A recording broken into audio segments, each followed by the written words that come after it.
আল্লাহ রসুল বলেন, লা ইউমিনু আহাদুকুম হাত্তা আকুনা আহাব্বা ইলাইহি মিন ওয়ালিদিহি ওয়া ওয়ালাদিহি ওয়ান নাসি আজমাইন।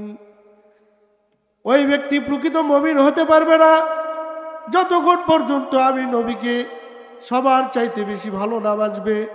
এই জন্য আমাদেরকে সবার চাইতে বেশি ভালোবাসতে হবে নবীজিকে। নবীজির ভালোবাসা আমাদের অন্তরে আছে শুধু মিষ্টি খাওয়ার সময়, কথা বলেন ঠিক কিনা? নবীজির ভালোবাসা আছে শুধু বিভিন্ন আরাম আয়েশের সুন্নতের ভিতরে।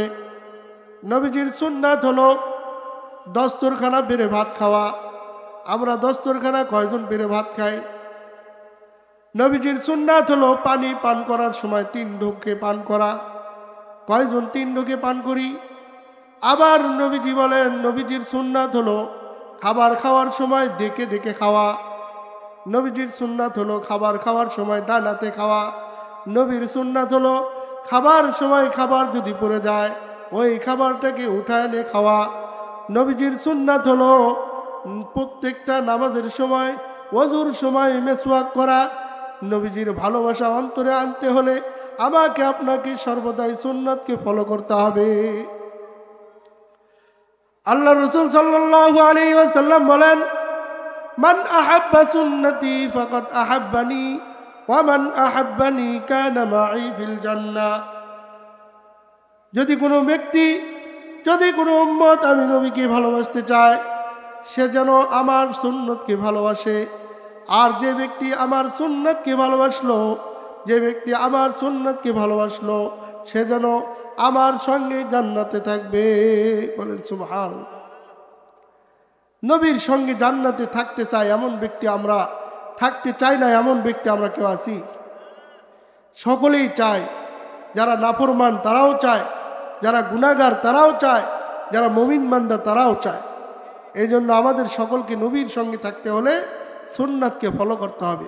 আর আল্লাহ তাআলার ভালোবাসা যদি পাইতে চাই, আল্লাহকে যদি ভালোবাসতে চাই, তাহলে আল্লাহ তাআলা বলেন, কুল ইন কুনতুম তুহিব্বুনাল্লাহি ফাইন্নাকা হামিদুম মাজিদ। ও गुल गुल नहीं है जिस गुल में बो नहीं, ओ दिल दिल नहीं है जिस दिल में अल्लाह नहीं, बलगल उला बिकमालिही कशफत तुजा बिजमालिही, हसनत जमीउ खिसालिही, सल्लू अलैहि व आलिहि। अल्हम्दुलिल्लाह। কালাই কর্ণীপাড়া আশরাফুল উলুম নুরানি হাফিজিয়া কওমি ইতিমখানা মাদ্রাসার উদ্যোগে 10তম অধিবেশন তাফসীরুল কোরআন মাহফিল, মাহফিলের সম্মানিত সভাপতি জনাব মোহাম্মদ আবুল কালাম আজাদ, উনি আমাদের মাঝে উপস্থিত আছেন। এবং প্রধান অতিথি জনাব মোহাম্মদ জুবাইদুল ইসলাম সবুজ, চেয়ারম্যান কালাই ইউনিয়ন পরিষদ। আমি দোয়া করছি আল্লাহ পাক তাকে দ্বীনের রাস্তায় আল্লাহ রব্বুল আলামিন কবুল করুক। সকলে বলে আল্লাহুম্মা আমিন। আরও দোয়া করি সভাপতির জন্য, আল্লাহ রব্বুল আলামিন তাকেও দ্বীনের জন্য কবুল করুক। সকলে চিৎকার মেরে বলেন আল্লাহুম্মা আমিন। আমি আপনাদের সামনে ছোট্ট একখানা আয়াতি কারিমা তেলাওয়াত করছি। এই যে দীর্ঘক্ষণ ধরে আমরা আলোচনা শুনতেছি, মাহফিলের ভিতরে আমরা আসতে পেরে বসতে পেরে খুশি না বেজার? যদি খুশি হয়ে থাকি অন্তর থেকে আল্লাহ পাকের শুকরিয়া আদায় করি। সকলে বলে আলহামদুলিল্লাহ। আলহামদুলিল্লাহর আওয়াজ শুনে বোঝা গেল না যে আপনারা খুশি। আমি আর একবার শুকরিয়া আদায় করতে বলবো, আওয়াজ যেন শুনে বুঝতে পারি যে আপনারা আসলেই খুশি। আলহামদুলিল্লাহ।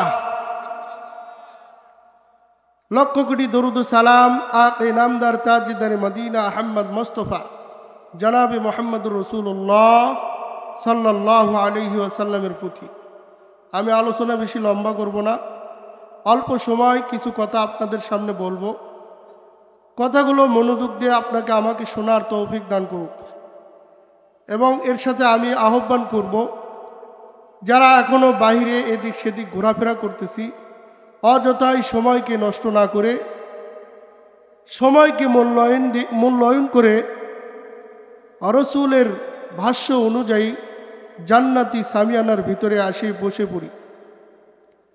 আল্লাহ রসুল সাল্লাল্লাহু আলাইহি ওয়াসাল্লাম হাদিসের ভিতরে বলেন, قال النبي صلى الله عليه وسلم لا يقعد قوم يذكرون الله إلا حفتهم الملائكة وغشيتهم الرحمة ونزلت عليهم السكينة وذكرهم الله في من عنده أو كما قال النبي عليه الصلاة والسلام।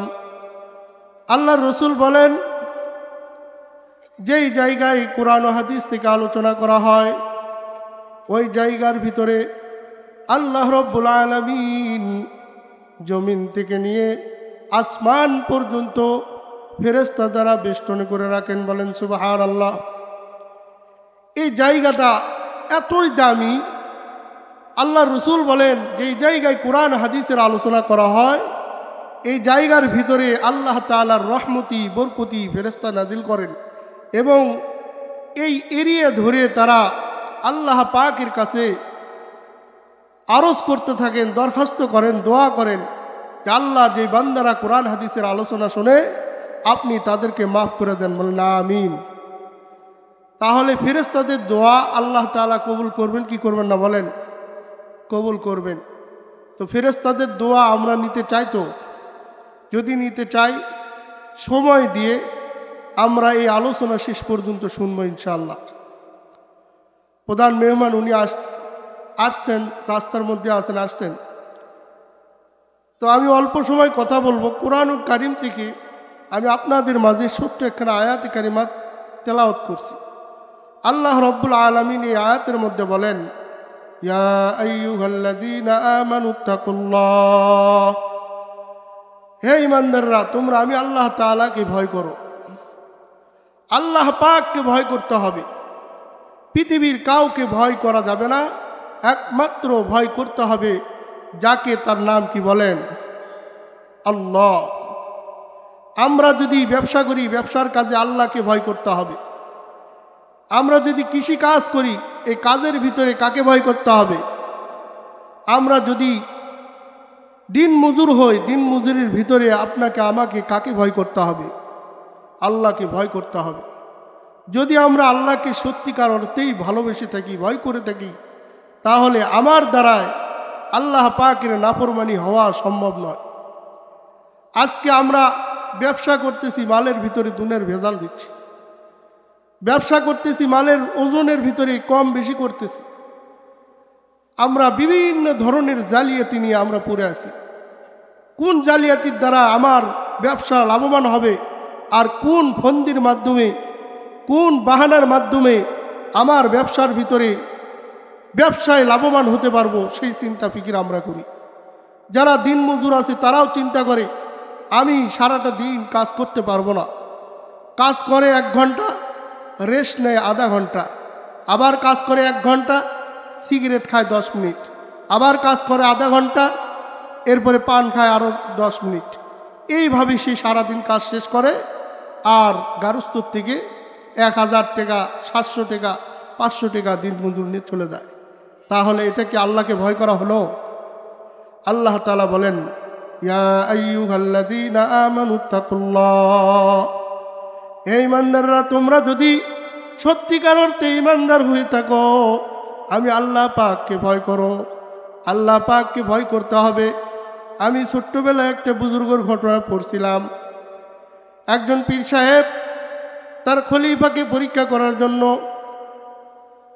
কাদেরকে খেলাফত দান করবেন এটা পরীক্ষা করার জন্য সকলকেই বলছেন, যাও তোমরা এমন একটা জায়গায় মুরগি জব করে নিয়ে আসবা, যেই জায়গায় গেলে তোমাকে জবাই করাটা পৃথিবীর কেউ দেখতে পারবে না। একজন মুরিদ চিন্তা করলেন, আমি এই মুরগিটা নিয়ে গিয়ে ঘরের ভিতরে দরজা আটকে দিয়ে আমি এই মুরগিটাকে জবাই করব। সেইভাবে মুরগি জবাই করে নিয়ে আসে। আর একজন মুরিদ এইভাবে সেও লোকালয় ব্যতীত লোকালয়বিহীন মুরগিকে জবাই করে নিয়ে আসে। এইভাবে প্রত্যেকটা মুরিদ কেউ দেখবে না এমন জায়গায় মোরগ জবাই করে নিয়ে আসে।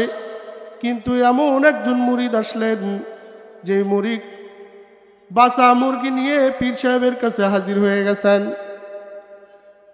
পীর সাহেব হুজুর বলেন, সকলেই মুরগি জবাই করে নিয়ে আসলো, কিন্তু তুমি কি বুঝলা, কি জানলা, আমার কাছে জীবিত মুরগি নিয়ে আসলা? মুরিদ বলেন, হুজুর আমি অনেক চেষ্টা করেছি মুরগিটাকে জবাই করব যেন কেউ না দেখে। আমি আমার ঘরের ভিতরে গেলাম, সেখানেও চিন্তা করলাম একজন আমাকে দেখতেছেন। আমি পাহাড়ের ভিতরে গেলাম, পাহাড়ের গুহার ভিতরে গিয়ে আমি আমার মুরগিটাকে জবাই করব, সেখানেও চিন্তা করলাম আমাকে একজন দেখতেছেন, তিনি কে? এই হলো আল্লাহ পাকের ভয়।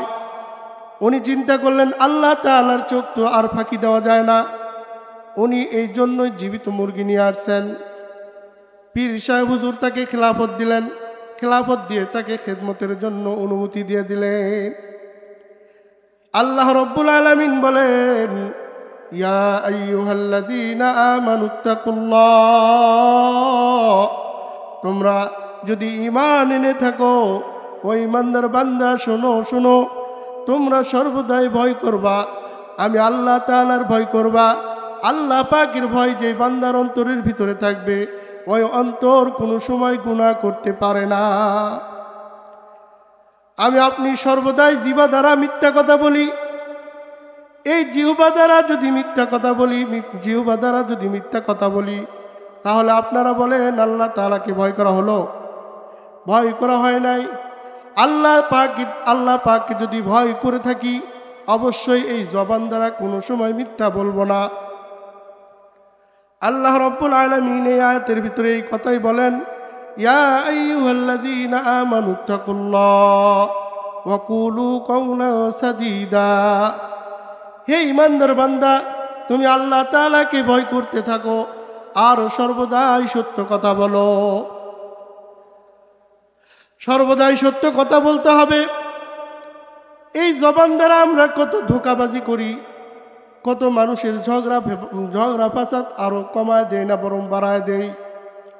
একজন আর একজনের সঙ্গে ঝগড়া বাজায় দেয়, আর একজন মীমাংসা করার চাইতে আমরা বরং অপবাদ দিয়ে, বরং বদগুমানি করে, সমালোচনা করে তাদের দুইজনের ভিতরে কেসাল বাড়ায় দেয়। হাদিসের ভিতরে আছে, বুখারী শরীফের হাদিস, সাগরের ভিতরে শয়তানরা যখন মজমা নেয়, শয়তানরা যখন মজমা নিয়ে বসে থাকে, ওই সময় শয়তানদের যখন মিটিং হয়, ওই মিটিংয়ের ভিতরে শয়তানের যিনি বস, এই শয়তানের বস জিজ্ঞাসা করে, আজকে তোমরা কে কি কাজ করেছো, আমাকে কারকুজারি শোনাও। এক একটা শয়তান কারকুজারি শোনায়। কেউ বলে, বস আমি দুনিয়ার ভিতরে এক বান্দার সঙ্গে আর এক বান্দার কাজে লাগাইছি। আর এক শয়তান বলে, আমি একজন তলবে এলেম মাদ্রাসায় যাইতেছিল, ওই তলবে এলেমকে হুসুট করে পিছলে ফেলে আমি তাকে মাদ্রাসা যাওয়া থেকে বিরত রেখেছি। এরপরে শয়তান আর একজন দাঁড়ায় বলে, বস আমি কোনো কিছু করতে পারি নাই, তবে একটা কাজ করেছি।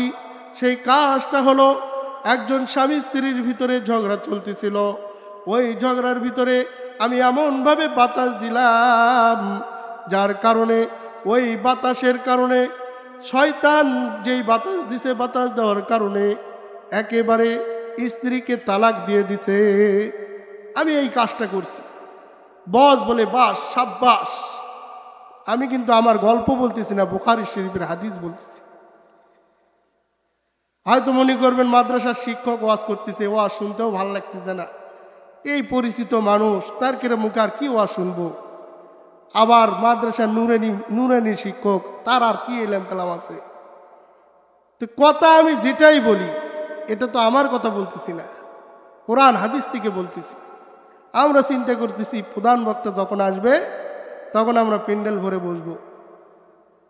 আসলে ভালো কাজ আল্লাহ সবার দ্বারাই করে নেয় না। আল্লাহ তাআলা সবার দ্বারাই ভালো কাজ করে নেয় না, ভালো কাজ করতে তৌফিক লাগে। তো শয়তান তাকে সাব্বাস সাব্বাস বলে তাকে বুকে নিলেন, আর এই সাগরের ভিতরে তাকে নিয়ে নাচানাচি করতেছে। তাহলে দেখেন, সমাজের ভিতরে সবচাইতে ঘৃণিত কাজ সেটা হলো স্ত্রীকে তালাক দেওয়া। তারা কি খুশি হয়েছে। আজকে আমাদের সমাজে বুঝি এরকম নাই। সমাজে রহ রহ এরকম আছে যারা তালাক দিছে, তালাক দেওয়ার পরে বৈধ কোনো পন্থা অবলম্বন না করে তারা আবার পুনরায় তারা সংসার করতেছে। শরীয়তের ভাষায় তারা সংসার করতেছে না, বরং তারা শরীয়তের ভাষায় তারা জিনা করতেছে। আর অবস্থায় তারা জিনা করতেছে। এগুলো থেকে আমাদের বিরত থাকতে হবে। স্ত্রীর সঙ্গে হালকা কিছু ঝগড়া ফাসাদ হলেই আমরা বিভিন্ন ধরনের ভাষা প্রয়োগ করি। এগুলো ভাষা আমাদের মুখে মানায় না, মুমিন বান্দার মুখে মানায় না। এই জন্য ঝগড়া ফাসাদ যেই সময় হয়, শয়তান ওই সময় বাতাস দেয়। আল্লাহ তাআলা বলেন, ইয়া আইয়ুহাল্লাযীনা আমানুত্তাকুল্লাহ, হে ঈমানদার তোমরা আল্লাহ তাআলাকে ভয় করো। ওয়াকুলু কওলান সাদীদা, সর্বদাই সত্য কথা বলো। আজকে শাবান মাস, হাদিসের ভিতরে আছে আল্লাহ রসুল বলেন, শাবান শাহরি ও রমাদান শাহরুল্লাহি। আল্লাহ রসুল বলেন শাবান মাস হলো এটা আমার মাস, আর রমজান মাস হলো এটা আল্লাহ পাকের মাস। আল্লাহ রব্বুল আলামিন পৃথিবীর সৃষ্টি করার শুরু থেকেই 12টি মাস তৈরি করেছেন। পৃথিবী সৃষ্টি করেছেন, এরপর থেকে 12টি মাস তৈরি করেছেন। আল্লাহ রসুল বলেন 12টি মাসের মধ্যে 4টি মাস হলো সম্মানিত মাস। এই 4টা মাসের ভিতরে সম্মানিত মাস 2টা তো আমরা ধরে ফেলেছি। 1 নাম্বার হলো আল্লাহ রসুল বলেন শাবান শাহরি, এই শাবান মাস হলো আমার মাস। এখন আপনারাই বলেন, এই পৃথিবীর ভিতরে আল্লাহর পরে আর কারো সম্মানের মুহাম্মদ সাল্লাল্লাহু আলাইহি ওয়াসাল্লাম ছাড়া আর দ্বিতীয় কারো আছে নাকি? তাহলে বোঝা গেল যে এই মাসটা নবীর মাস, এই মাসটা অত্যন্ত দামি মাস। নবীর চাইতে সম্মানের পাত্র আর কেউ নাই। নবীকে ভালোবাসতে হবে, নবীর ভালোবাসাও আমাদের অন্তরে রাখতে হবে। তাহলে শাবান মাস, আমি যেটা বুঝাইতে চাচ্ছি, শাবান মাস 12টি মাসের মধ্যে 4টা মাস সম্মানিত, তার মধ্যে 2টা মাস আরও বেশি সম্মানিত। একটা মাস হলো আল্লাহর মাস, আর দ্বিতীয় মাস হলো শাবান মাস, সেটা রাসূলুল্লাহ সাল্লাল্লাহু আলাইহি সাল্লামের মাস। আর রমজান মাস আল্লাহ পাকের মাস, এই মাসে কোনো হিসাব নিকাশ নেই। অন্য মাসে যদি বান্দা একটা নেক আমল করে, আল্লাহ পাক রমজান মাসে যদি ওই একটি নেক আমল করে, আল্লাহ রব্বুল আলামিন ওই বান্দার একটা নেক আমলকে 70 গুণ বাড়ায়া সওয়াব বৃদ্ধি করে দেন। সুবহানাল্লাহি ওয়া বিহামদিহি। আল্লাহর মাস, কোনো হিসাব নিকাশ নেই। এই মাসে বরকত আর বরকত। আর শাবান মাসে আল্লাহ রসুল সাল্লাল্লাহু আলাইহি ওয়াসাল্লাম বলছেন এই মাসটা হলো আমার মাস। এই মাস রাসূলুল্লাহ সাল্লাল্লাহু আলাইহি ওয়াসাল্লাম পুরাপুরি আল্লাহ তাআলাকে রমজান মাসে সময় দেওয়ার জন্য আল্লাহর রসুল সর্বদাই প্রস্তুতি নিতেন। এই রজব মাস আসার পর থেকেই আল্লাহর রসুল আমল বাড়ায় দিতেন। আল্লাহ রসুল বলেন, আল্লাহুম্মা বারিক লানা ফি রজব ওয়া শাবান ওয়া বাল্লিগনা রমাদান। আল্লাহ রসুল এই দোয়া মাঝে মধ্যেই পড়তেন। রজব মাসের চন্দ্র ওঠার সঙ্গে সঙ্গেই আল্লাহ রসুল এই দোয়া বারবার পড়তেন, আয় আল্লাহ, আপনি আমাকে রমজান পর্যন্ত হায়াত বৃদ্ধি করে দেন, আর আমার আমলের ভিতরে, রিজিকের ভিতরে বরকত দান করেন। এই বরকতের মাধ্যমে যেন আমি রমজান মাসে পুরাটা মাস যেন আপনাকে সময় দিতে পারি। আর আজকে আমরা কি করি? রমজান মাস আসলে আমরা ব্যবসায় মাল আরো বেশি করে তুলি, জানো, রমজান মাসে বেশি করে ব্যবসা করতে পারি, রমজান মাসে যেন বেশি করে ইনকাম করতে পারি, এগুলো ফিকির আমাদের ভিতরে। আল্লাহ তাআলা বলেন, ইয়া আইয়ুহাল্লাযীনা আমানুত্তাকুল্লাহ, হে ঈমানদাররা তোমরা আমি আল্লাহ তাআলাকে ভয় করো। ওয়াকুলু কাওলান সাদীদা, সর্বদাই সত্য কথা বলো। নবম হিজরিতে সময়টা ছিল গ্রীষ্মকাল, তবুকের যুদ্ধের তামামা বেজে গেল। এই তবুকের যুদ্ধের সময় গ্রীষ্মকাল, নবম হিজরিতে ফল পাকার সময়, খেজুর পাকার সময়, রোম সম্রাট চিঠি পাওয়ার সঙ্গে সঙ্গে 40,000 সেনাদল তাদেরকে অগ্রিম 1 বছরের বেতন দিয়ে তাদেরকে তবুকের ময়দানে পাঠায় দিলেন, যুদ্ধের ময়দানে পাঠায় দিলেন। এই খবর আল্লাহর রাসূল সাল্লাল্লাহু আলাইহি ওয়াসাল্লাম পেয়ে গেলেন। সঙ্গে সঙ্গে সাহাবায়ে কিরামদেরকে বললেন, ও আমার সাহাবায়ে কিরাম, কে কোথায় আসো, কিভাবে আসো? এই অবস্থায় আমাদেরকে তবুকের ময়দানে যেতে হবে, কাফেররা আসতেছে, আমাদেরকে তবুকের ময়দানে যেতে হবে।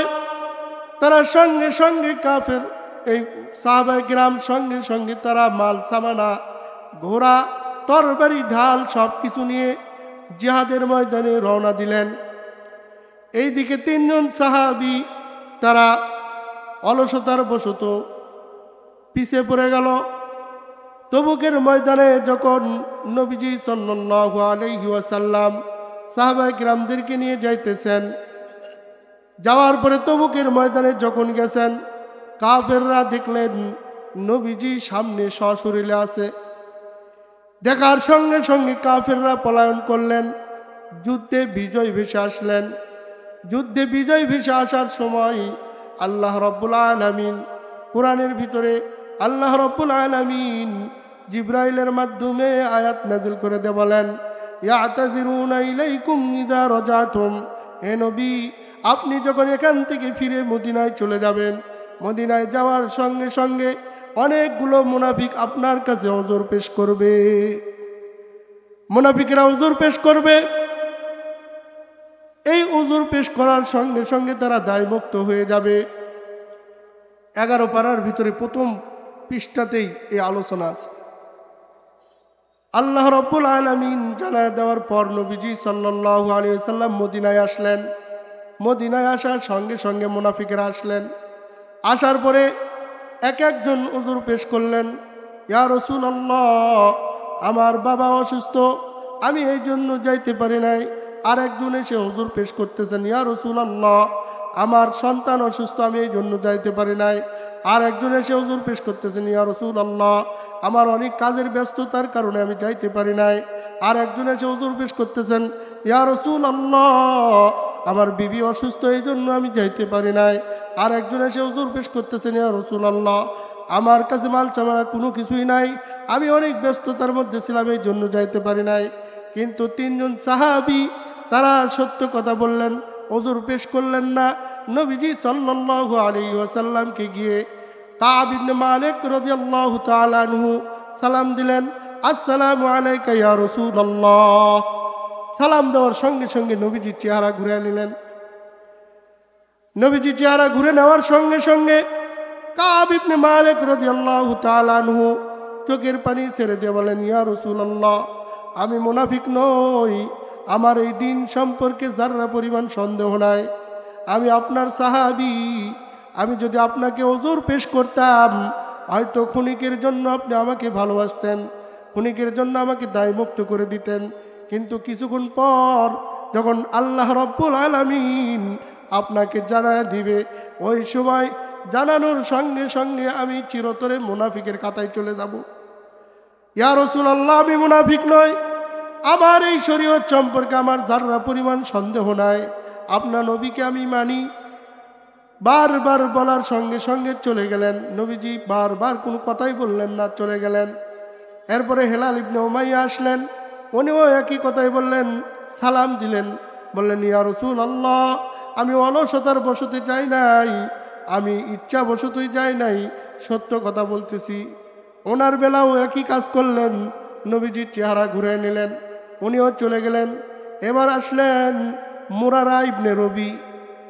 মুরারা ইবনে রবি রাদিয়াল্লাহু তাআলা আনহু, উনিও বললেন, ইয়া রাসূলুল্লাহ, আমার কোনো ওযর খাই নাই, আমি ইচ্ছা করে যাই নাই, অলসতার কারণে আমি যাই নাই, আপনি বরং আমাকে মাফ করে দেন।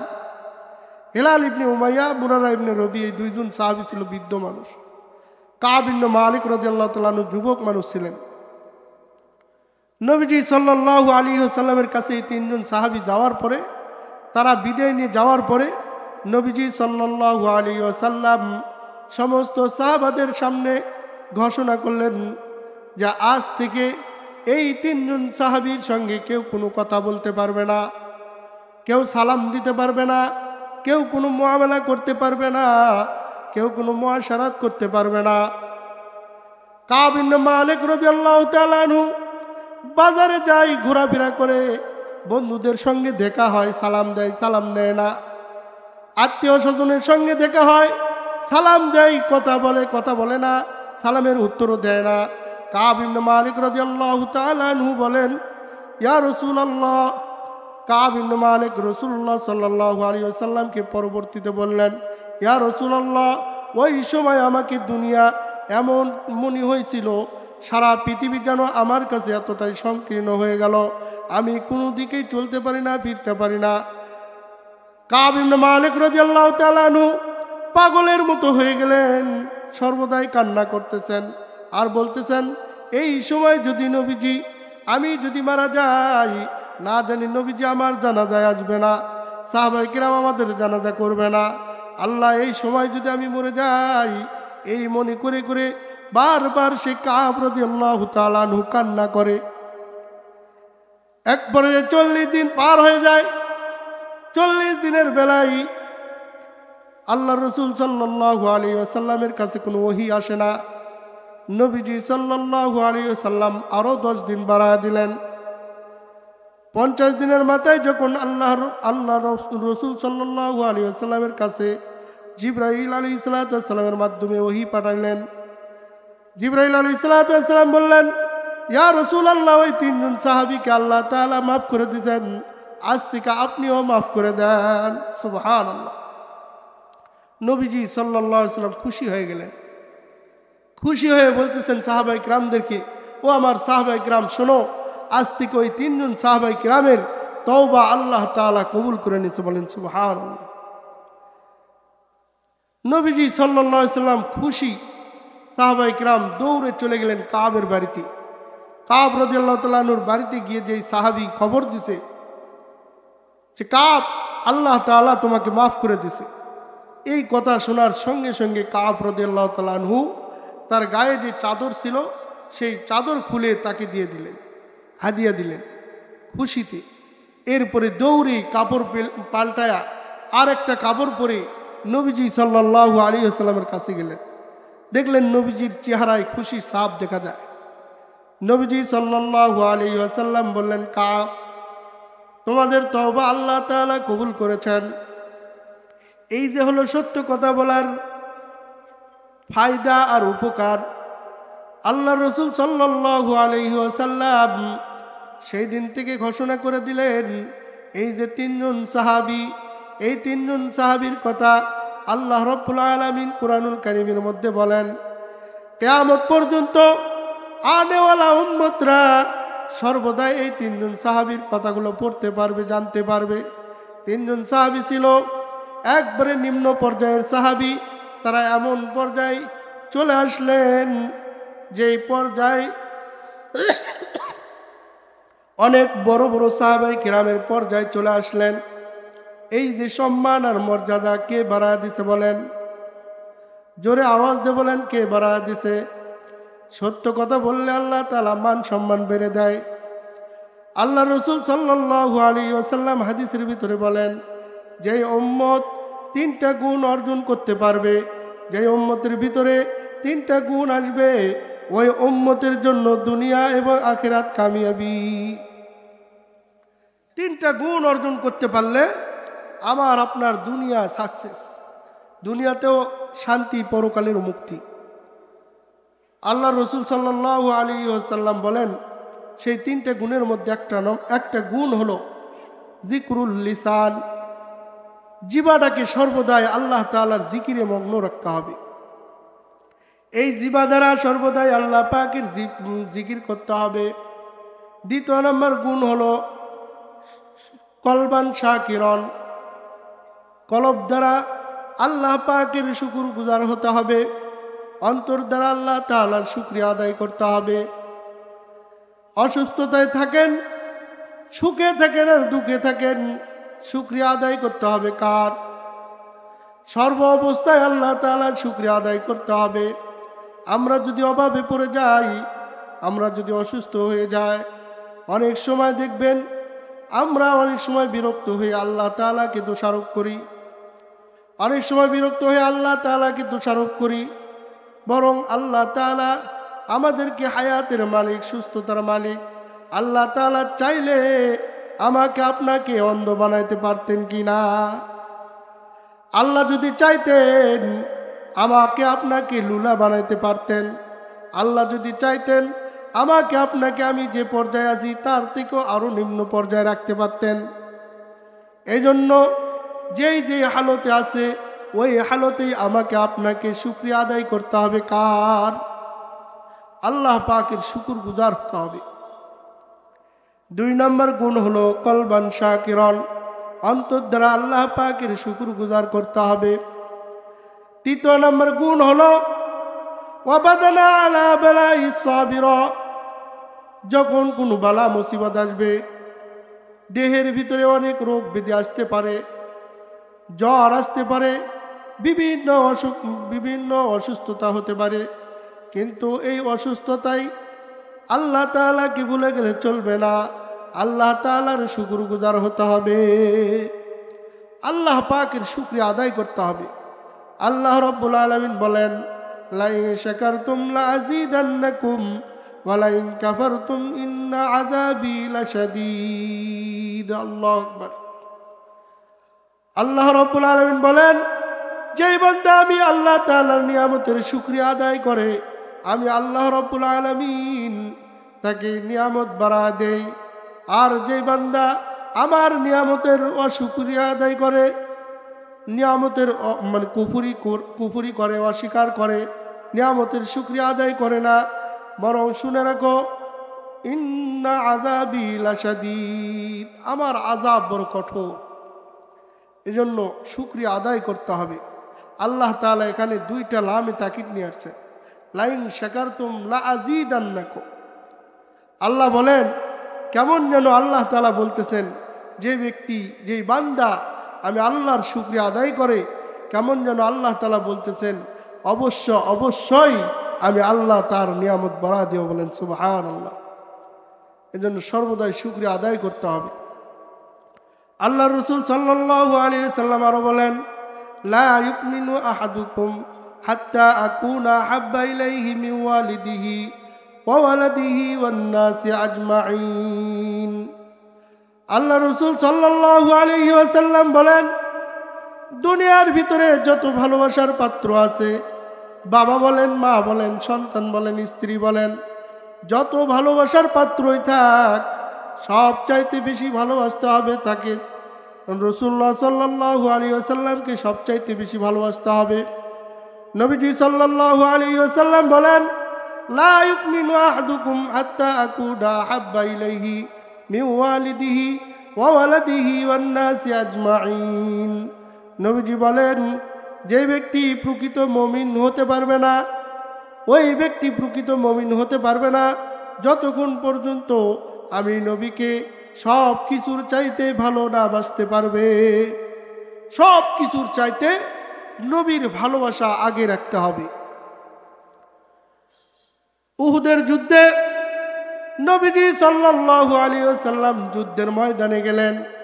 এই উহুদের ময়দানে কাফেররা প্রায় 70 জন সাহাবায়ে কিরাম নিহত হয়ে গেছিলেন। 70 জন সাহাবায়ে কিরাম শহীদ হয়ে গেছেন। তারা কাফেররা মদিনার ভিতরে ছড়া দিল নবীজি মারা গেছেন, নবীজি ইন্তেকাল করছেন। এই কথা শোনার সঙ্গে সঙ্গে আনসারি মহিলা দৌড়াদৌড়ি শুরু করে দিছে। এক আনসারি মহিলা উহুদের ময়দানে যাচ্ছেন, দৌড়ে চলে যাচ্ছেন। সাহাবায়ে কেরাম আটকাইলেন, কোথায় যাও? বলে আমার নবীর কি অবস্থা বলো। বলে তোমার স্বামী শহীদ হয়ে গেছেন। মহিলা শোনার সঙ্গে সঙ্গে বললেন ইন্না লিল্লাহ, ইন্না লিল্লাহ পড়ার সঙ্গে সঙ্গে বললেন আমার নবীজির কি অবস্থা আমাকে বলো। এরপরে আবার দৌড়ে চলে গেলেন, আবার সাহাবায়ে কেরাম আটকাইলেন, কোথায় যাও? বলে আমার নবীর কি অবস্থা বলো। সঙ্গে সঙ্গে বললেন তোমার স্বামী শহীদ হয়ে গেছে। আবার ইন্না লিল্লাহ বললেন, আবার দৌড়ান শুরু করে দিলেন। আবার সাহাবায়ে কেরাম আটকাইলেন, কোথায় যাও? বলে আমার নবীর কি অবস্থা আমাকে বলো। বলে তোমার ছেলে শহীদ হয়ে গেছে। আবার বললেন ইন্না লিল্লাহ, বলার সঙ্গে সঙ্গে আবার দৌড়ান শুরু করে দিছে। দৌড়াতে দৌড়াতে সাহাবায়ে কেরাম তাকে দেখায় দিলেন নবীজি, ওই যে দেখা যায় ওখানে নবীজি। নবীজি সাল্লাল্লাহু আলাইহি ওয়াসাল্লামকে দেখার সঙ্গে সঙ্গে মহিলা আনসারী বলেন আমার কাছে পৃথিবীর সব মুসিবত, নবীজিকে এক নজর দেখার সঙ্গে সঙ্গে পৃথিবীর সব মুসিবত আমার কাছে তুচ্ছ হয়ে গেছে। বলেন সুবহানাল্লাহ। এইরকম ভালোবাসা আমাদের অন্তরে থাকতে হবে। নবীজিকে কেমন ভালোবাসছে। সাহাবায়ে কেরাম বললেন তোমার স্বামী শহীদ হয়ে গেছে, কোনো পরোয়া করে নাই। আবার বললেন তোমার ছেলে শহীদ হয়ে গেছে, আবার পরোয়া করে নাই। আবার বললেন তোমার বাপ শহীদ হয়ে গেছে, তাও পরোয়া করলেন না। স্বামী শহীদ হয়ে গেলেন, ছেলে শহীদ হয়ে গেলেন, এইভাবে তিনজন তার আপনজন শহীদ হয়ে গেলেন। এরপরেও কোনো পরোয়া করলেন না। বললেন আমার নবীর কি অবস্থা। নবীর ভালোবাসা আমাদের অন্তরে থাকতে হবে, আর সর্বদাই আল্লাহ তাআলাকে ভয় করতে হবে। আল্লাহ তাআলা বলেন ইয়া আইয়ুহাল্লাযীনা আমানুত্তাকুল্লাহ, হে ঈমানদাররা তোমরা আমি আল্লাহ তাআলাকে ভয় করো। ওয়া কুনু মা'আস সাদিকিন, সর্বদাই সৎ লোকদের সংস্রবে যাও। সৎ সঙ্গে স্বর্গবাস, অসৎ সঙ্গে সর্বনাশ। এই যে একটা ভালো পরিবেশ। আজকে মাহফিলের ভিতরে মানুষ নাই, মেলার ভিতরে যা দেখেন হাজার হাজার লোক, শয়ে শয়ে লোক। এটা আসলে তকদিরের ব্যাপার। যার তৌফিক হয় সেই ভালো কাজে বসতে পারে, ভালো কাজ করতে পারে। দেখেন সেই সঙ্গে সঙ্গে সাহাবায়ে কেরাম তারা নবীজিকে কেমন ভালোবাসছেন। এক সাহাবীকে কাফেররা শুলিতে ঝোরাইছে। শুলিতে ঝোরানোর পরে জিজ্ঞাসা করছেন যে তুমি কি এইভাবে শুলিতে ঝরেই মরতে চাও, না তোমার নবীকে ছাড়তে চাও? সে বললেন আমি আমার যত কষ্ট তোমাদের দিতে পারো দাও, তোমরা যত কষ্ট আমাকে দিতে পারো দাও, কিন্তু আমি নবীর যাররা পরিমাণ অপমান সহ্য করব না। এইরকম ভালোবাসা সাহাবায়ে কেরামদের অন্তরে ছিল। সেই রকম ভালোবাসা আমাদের অন্তরেও থাকতে হবে। আল্লাহর রাসূল বলেন লা ইউমিনু আহাদুকুম হাত্তা আকুনা হাব্বা ইলাইহি মিন ওয়ালিদিহি ওয়া ওয়ালাদিহি ওয়ান নাসি আজমাইন, ওই ব্যক্তি প্রকৃত মুমিন হতে পারবে না যতক্ষণ পর্যন্ত আমি নবীকে সবার চাইতে বেশি ভালো না বাসবে। এজন্য আমাদেরকে সবার চাইতে বেশি ভালোবাসতে হবে নবীজিকে। নবীজির ভালোবাসা আমাদের অন্তরে আছে শুধু মিষ্টি খাওয়ার সময়, কথা বলেন ঠিক কিনা? নবীজির ভালোবাসা আছে শুধু বিভিন্ন আরাম আয়েশের সুন্নতের ভিতরে। নবীজির সুন্নাত হলো দস্তরখানা বেড়ে ভাত খাওয়া। আমরা দস্তরখানা কয়জন বেড়ে ভাত খাই? নবীজির সুন্নাত হলো পানি পান করার সময় 3 ঢোকে পান করা। কয়জন 3 ঢোকে পান করি? আবার নবীজি বলেন নবীজির সুন্নাত হলো খাবার খাওয়ার সময় দেখে দেখে খাওয়া।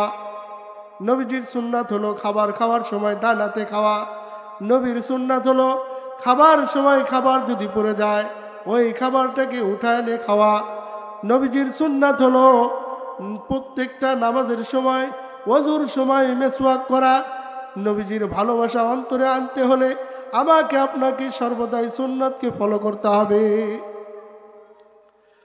আল্লাহ রাসূল সাল্লাল্লাহু আলাইহি ওয়াসাল্লাম বলেন, মান আহাব্বা সুন্নতি ফাকাদ আহাব্বানি ওয়া মান আহাব্বানি কানা মাই ফিল জান্নাহ। যদি কোনো ব্যক্তি, যদি কোনো উম্মত আমি নবীকে ভালোবাসতে চায়, সে যেন আমার সুন্নতকে ভালোবাসে। আর যে ব্যক্তি আমার সুন্নতকে ভালোবাসলো, যে ব্যক্তি আমার সুন্নতকে ভালোবাসলো, সে যেন আমার সঙ্গে জান্নাতে থাকবে। বলেন সুবহানাল্লাহ। নবীর সঙ্গে জান্নাতে থাকতে চাই এমন ব্যক্তি আমরা, থাকতে চাই না এমন ব্যক্তি আমরা কেউ আছি? সকলেই চায়। যারা নাফরমান তারাও চায়, যারা গুনাহগার তারাও চায়, যারা মুমিন বান্দা তারাও চায়। এই জন্য আমাদের সকলকে নবীর সঙ্গে থাকতে হলে সুন্নাতকে ফলো করতে হবে। আর আল্লাহ তাআলার ভালোবাসা যদি পাইতে চাই, আল্লাহকে যদি ভালোবাসতে চাই, তাহলে আল্লাহ তাআলা বলেন, কুল ইন কুনতুম তুহিব্বুনাল্লাহ। আল্লাহ পাককে ভালোবাসতে চায়, সে যেন আমার নবীর ইতাআত করে, আমার নবীকে ফলো করে। আমার নবীকে ফলো করতে হলে ওই নাইজেরিয়ানের মতো চুল কাটতে হবে নাকি? আমার নবীকে ফলো করতে হলে দাড়ি চাচতে হবে নাকি? আমার নবীকে ফলো করতে হলে আর্জেন্টিনার ব্রাজিলের মতো তাদের মতো চুল কাটতে হবে? তাহলে আমার নবীকে ফলো করতে হলে আমার নবী কেমন ছিল, আমার নবী কিভাবে হাঁটতো, আমার নবী কিভাবে খাইতো, আমার নবী কিভাবে সংসার করত, আমার নবী কিভাবে রাজনীতি করত, আমার নবী কিভাবে সমাজনীতি করত, আমার নবী কিভাবে শ্রমিক ছিল, আমার নবী কিভাবে রাখাল ছিল, আমার নবী কিভাবে জীবন যাপন করত, প্রত্যেকটা সেক্টরে আমাকে নবীকে ফলো করতে হবে। কথা বলেন ঠিক কিনা? তাহলে নবী ফলো করতে পারলে আল্লাহ তাআলা বলেন, আমার ভালোবাসা পাইতে হলে আমার দরজা হলো, আমার ভালোবাসার কাছে আসতে হলে আমার দরজা হলো নবী মুহাম্মদুর রাসূলুল্লাহ সাল্লাল্লাহু আলাইহি ওয়াসাল্লাম। দুনিয়াতে কোনো চেয়ারম্যানের কাছে গেলে সরাসরি যাইতে পারি না, কোনো এমপি মন্ত্রীর কাছে যাইতে হলে সরাসরি যাওয়া যায় না, তাদের সিকিউরিটি গার্ড আছে। দেখবেন যারা যত বড় মানুষ তাদের সিকিউরিটি গার্ড তত বড় বড়। মন্ত্রীর কাছে যাবেন, 4টা বা 5টা সিকিউরিটি গার্ড পার করে আপনাকে যেতে হবে। চেয়ারম্যানের কাছে যাবেন, 2টা 3টা সিকিউরিটি গার্ড পার হয়ে যেতে হবে। আল্লাহ জাল্লা শানুহু, উনি হলেন কাদের মতলব, পৃথিবীর খালেক, সমস্ত জগতের খালেক। সেই রবের কাছে যাইতে হলে আমাকে আপনাকে সিকিউরিটি মানতে হবে কিনা বলেন?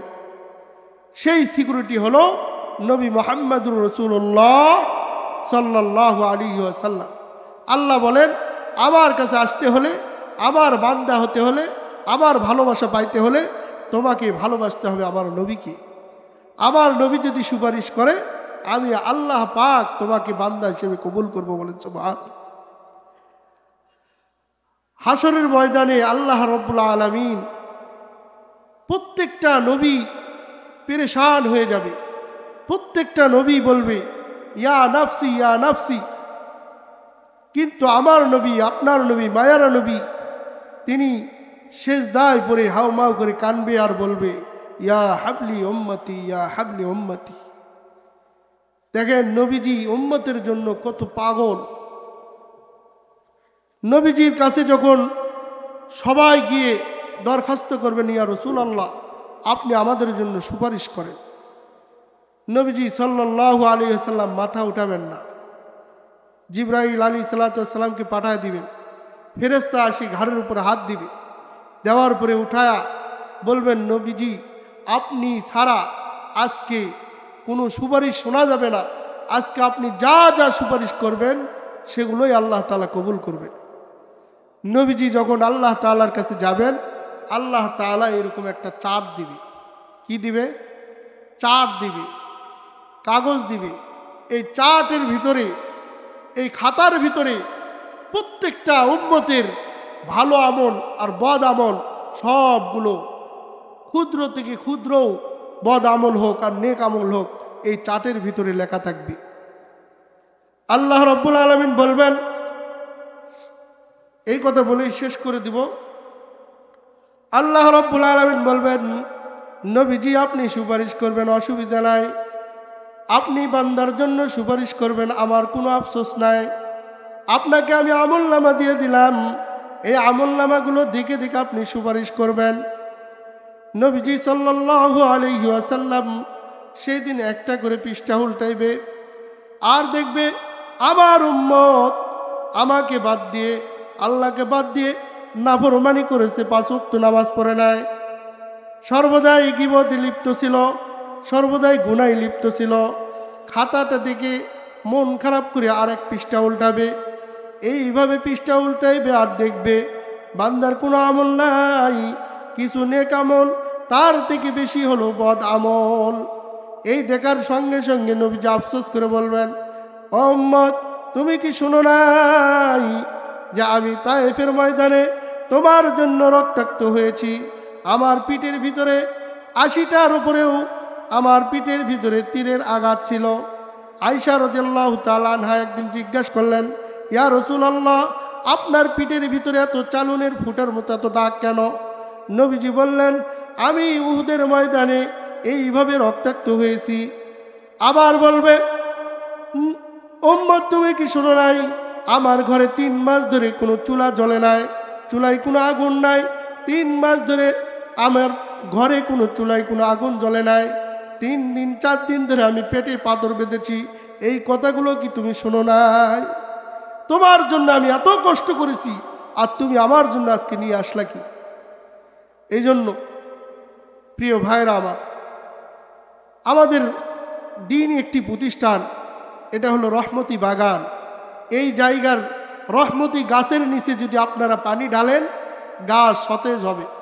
রহমতি গাছের নিচে যদি পানি না ঢালেন, এই গাছ আস্তে আস্তে মরে যাবে।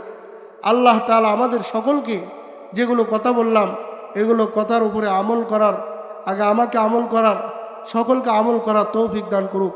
ওমা আলাইনা ইল্লাল বালাগ। আসসালামু আলাইকুম ওয়া রাহমাতুল্লাহি ওয়া বারাকাতুহু।